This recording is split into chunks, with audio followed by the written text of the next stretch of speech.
Hello friends, आप लोग कैसे हो? आशा करता हूँ कि आप लोग भी अच्छे होंगे। देखिए हम जालू स्टेशन पर घूम रहे हैं, काम करके चला है। देखिए आप लोग मेरे चैनल का सपोर्ट नहीं करते हैं।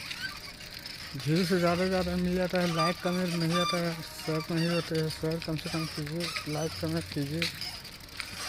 बहुत मेहनत से बनाता है, टाइम नहीं मिलता, फिर टाइम निकाल के थोड़ा बहुत वीडियो बना देता। देखिए वो सार कुत्ता नीचे वो बैठा है, वो सार ऊपर बैठा हुआ सीढ़ी पर। रेलवे लाइन पे यही इंचार्ज है ना, स्टेशन के सारे इंचार्ज ऊपर बैठा हुआ है।